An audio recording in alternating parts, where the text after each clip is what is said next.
and welcome to the official Match Day Women's Gold Cup press conference for Team Canada. We're joined by Canada head coach Bev Priestman. A reminder to media that simultaneous translation is available in English and in Spanish. Also, a gentle reminder to please state your name and your media outlet prior to asking your question, and please wait for the microphone. I will start with questions from media who are joining us in the room, and then we'll move to media joining us virtually. If you have a question, please raise your hand. I have Scott French from Soccer America. Just want to get your thoughts on the way that game proceeded. It seemed like one that you guys could have put away early, and what was it like enduring that? Yeah, it was tough. I'm exhausted. I think it was one of them games, you know, the amount of chances and shots that we had, and it just felt like the ball just couldn't cross the line. I think all credit to Costa Rica. You know, they came out. I expected this game today, if I'm honest. I think you always get this, and we've had a bit of a great run, and in many ways, maybe we needed this game a little bit to set us up for the next game. But yeah, it was frustrating. A lot of stoppages, a lot of fouls. You lose your flow. And then, you know, the injuries that we've got, like Olivia Smith, I would have liked to have got her in. I couldn't today. She was unavailable. So, yeah, it was one of those games, but ultimately we did whatever it takes to win. I think the team pushed right to the very wire.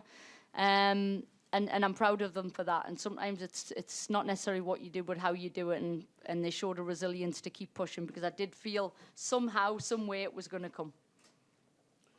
Damian Calhoun, LA Daily News. Beth, if you can compare the two meetings with Costa Rica, how was this one different? And then your thoughts on the save that Kaylin had late in I think, first overtime period, I think? Yeah. No, regulation. With the regulation? Yeah. Yeah.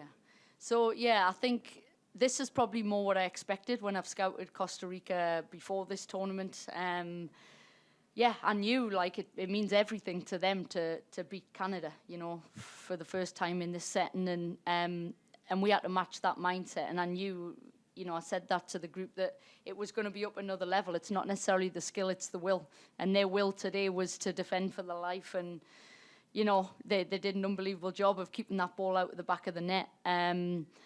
But, yeah, I think overall, like Kaylin saved, big players come up big in big moments. And then there was some unbelievable shots. I think of Jessie Fleming, you know, that one, there was just moments, and it just seemed set piece after set piece. It just wasn't going to go in today, and it very much felt like that. We should have put the game to bed early.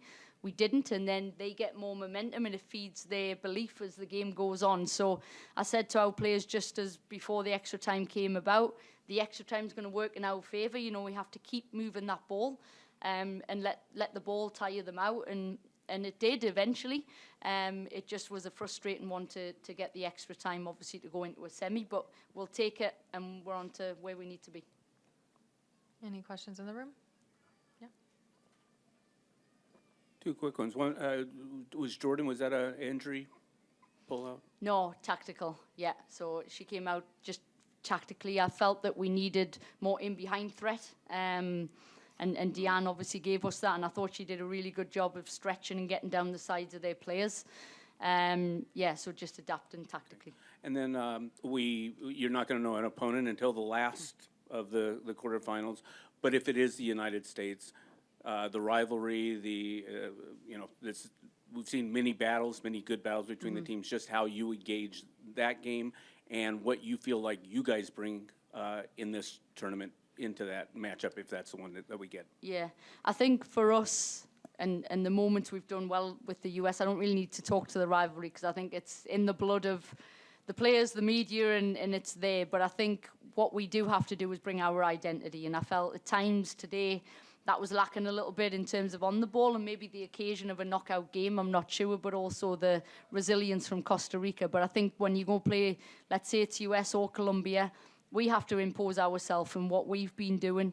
We're on our journey towards that Olympics, but also towards the final. It'll be about bringing what we bring, and we're clear as to what that can look like when it's at its best, and it'll be performing that on demand against a great team in that semi-final. Cameron Neo with the Sporting Tribune. Congrats on the win, Coach.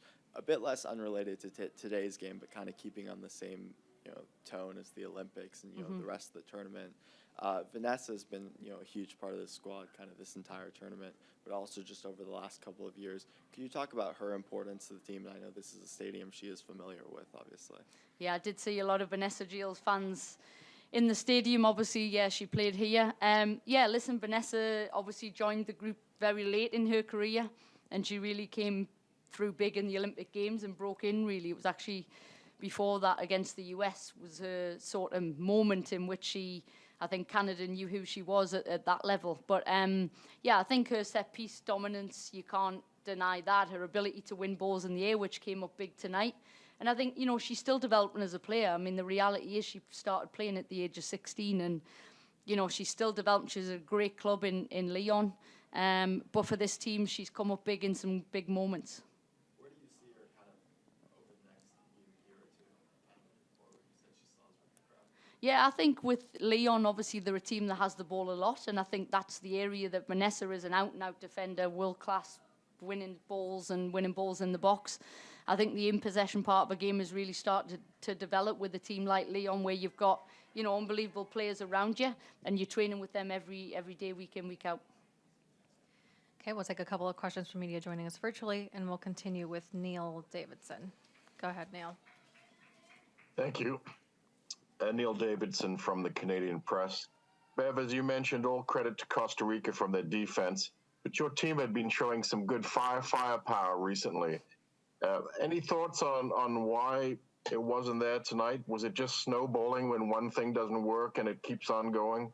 Yeah, that's exactly what I said. I think the players, we're trying to get the outcome rather than the process. And I think that was my big message at halftime and then even extra time, that, we need to, people start going off the page and getting frustrated and panicking because we hadn't had that early goal. I think an early goal in any game sets you up well to feel in control, and in a knockout game when it's not coming or it's not coming off set piece after set piece, you could see the frustration and the panic setting in. So it's an unbelievable learning moment for us. We've grown from every game. We've taken something from every game. And part of that will be patience, sticking to the process and, riding games out, which I thought by the very end, the team put in a huge shift. But I think you hit the nail on the head there, Neil. It's not necessarily that the chances aren't being created, but I think the panic mode and the patience of breaking down a really resilient block, we got frustrated tonight way more than we have done in the other games. Take a question from John Molinaro. Go ahead, John. Thank you. Hi, Bev. Congrats on the win. Just sort of looking at the sort of the field of the team, and I take notice of the fact that I think Canada you didn't face a team in the top sort of 30, whereas, ranked top 30 in the world. You were all playing lower ranked nations. I wonder if you see that as, possibly a detriment just going into, a semifinal where you're going to be potentially playing either Colombia or the United States. Yeah, I think it was my big flag coming in, John, was obviously that part of it, that you don't overly get tested both ways. And I think, to be fair to Costa Rica tonight, they chucked the kitchen sink at it, and we had to defend for our lives by the end. But yeah, I think that's where I've really pushed the standards. So I've tried to push the standards both in training, off the pitch, and in every game to hold ourselves. If we are playing a lower ranked nation, what is Canada's standard? And I think at times, just due to mindset and frustration tonight, we fell below that. But at the end of the day, it was chance after chance after chance. I'd be worried if it was the other way around. But yeah, I think we have to rise up very quickly. And I actually do think that this game was a good sort of grounding for us to go into that game. And rather than sort of just rolling over, and I did say to my staff, to my players, it's definitely not the same game that we're coming into here. It means everything to the team. It's knockout football, right? And so on the day, football can be cruel, and we have to do everything within our powers. So now we have to recover well. We get an extra day, which, to be honest, them legs need, and we have to prepare properly for what can be an unbelievable match of either US or Colombia. And we'll take one last question from Megan Johnson. Go ahead, Megan. Hi, Megan Johnson, TSN. Bev, you mentioned in your first answer that you wanted to get Olivia in the game, but she was unavailable due to injury. Wondering if you can provide any more details, if it was more a precautionary move or if she's expected to miss some more games.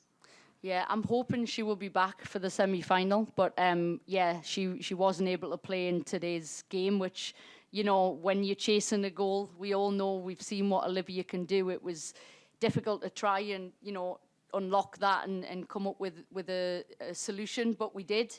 But yeah, I hope to see Olivia back for that next game, pending medical clearance. That concludes this press conference today. Thank you, Bev, and we'll be Thanks. back shortly. Thank you.